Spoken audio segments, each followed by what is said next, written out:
The Long Road by Wolfland. Unsteadily clambering aboard his Pokemon, Steven wobbled only slightly before settling down for the trip. Sensing its trainer was ready, Matang echoed a gentle cry as it gingerly lifted off the ground and traced a path along the water's edge. Wallace had to admit, he was impressed as Matang smoothly navigated the uneven shoreline with a grace that didn't suit such an outlandish-looking creature. But as he admired the Pokemon's handiwork, he missed the way Steven suddenly slumped to one side. The unexpected weight shift threw Matang's concentration, and it tilted in its trajectory, effectively dumping the unconscious trainer from its head. Its dismayed cry met Wallace's ears at the same time as the splash. "Victoria!"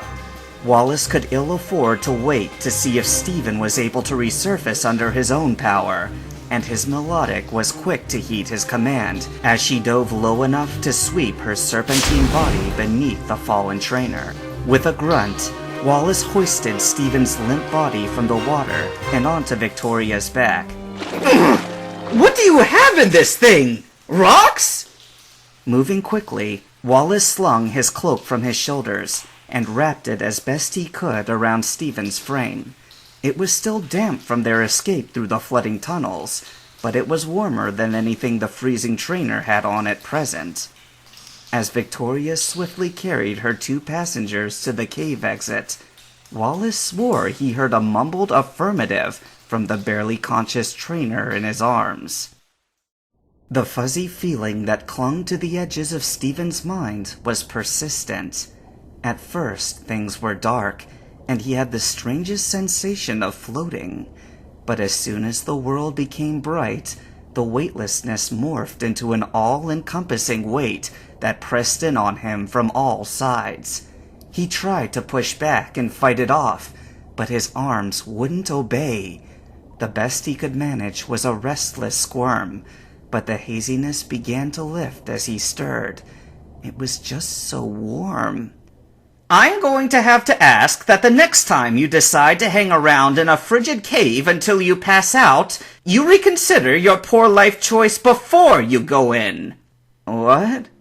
Steven blinked blearily as he finally realized the heaviness on his chest came from a layer of several blankets draped across where he lay. "Wallace?" "It's good to see you too, Steven." "Wait." Recognition slowly crossed Steven's features as he moved to sit up. "We were in Shoal Cave, and there was a tunnel collapse, and..." He grimaced, trying to recall. "And there was a light. How did we..."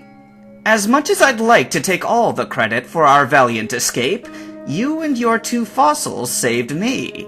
So naturally, after you collapsed in the home stretch, I had to return the favor." When Wallace's explanation left Steven staring in confusion, the Sootopolis rolled his eyes with a feigned exasperation. "Long story short, you fainted from hypothermia, and Victoria carried you back here to Moss Deep." To Wallace's surprise, Steven rolled his eyes to the ceiling as he lay back on his pillow with a groan. Matang is gonna be furious with me." Wallace quirked an eyebrow. "You do this often?" "Matang seems to think so. Where are we, anyway?" At this, Wallace actually looked a bit sheepish. "Well, I didn't know where else to go in Moss Deep, so I brought you to Taj and Mira's house." "The gym leader's house?" Steven sputtered, and then groaned once again, earning another funny look from Wallace. "I really need to stop meeting the gym leaders like this." "So you do this often?" Steven buried his head under the blankets with a muffled moan. "Well, not on purpose." "Well, you're definitely going to tell me the story now." With just his eyes peeking out above the top of the blanket, Steven gave Wallace his best not-on-your-life glare.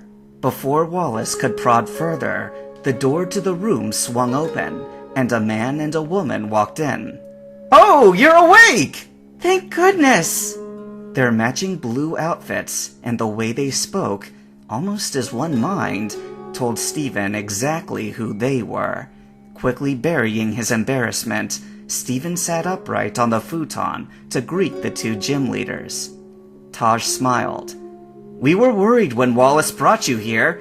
You were so cold, and your Pokemon was so frantic," Mira finished his thought. At the mention of Metang, Stephen's face fell. How many times would his partner put up with its reckless trainer? "Don't worry, Metang is very understanding, just hoping you're back to full health soon. It told us as much when it arrived. We can commune with psychic Pokemon after all." Taj grinned.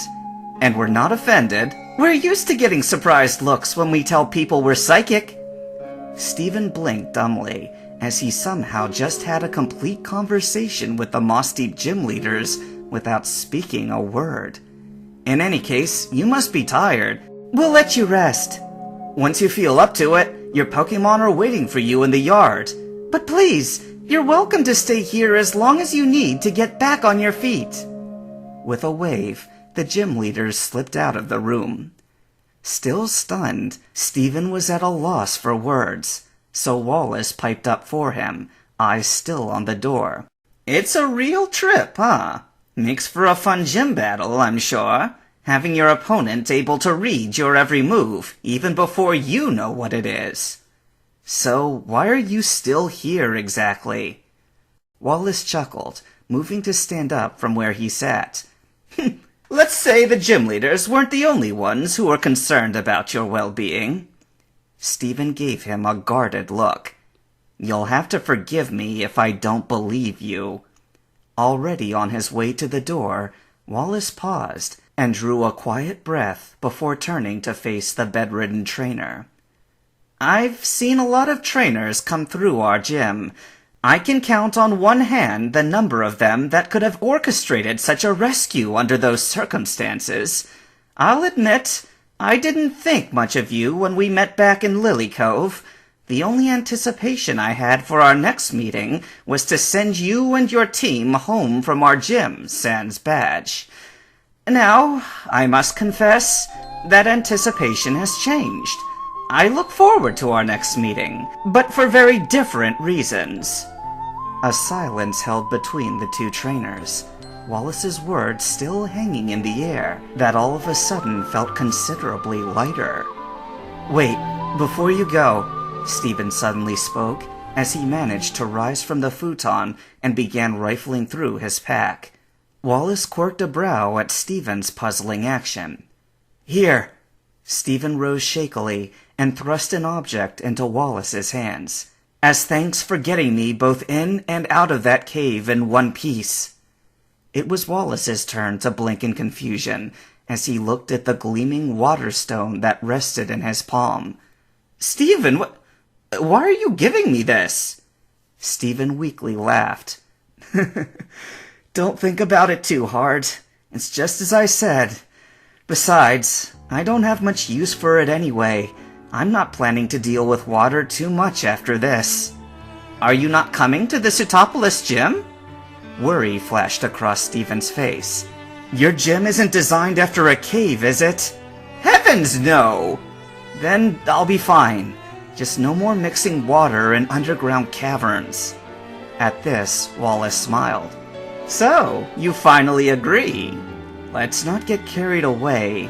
A victory is a victory, no matter how small." Stephen couldn't hide his grin. "Fine, but when we meet again, the next victory will be mine." Wallace turned his nose up to regard Stephen with a skeptical glance. "We shall see. But for now, I'll be taking my leave." With one hand on the doorknob, Wallace swept it open with a flourish. "Farewell for now, Stephen. I will await your arrival in Sutopolis with bated breath." With your partners at your side, being curious about your surroundings could pay off. You never know what sorts of things you can discover in unexpected places.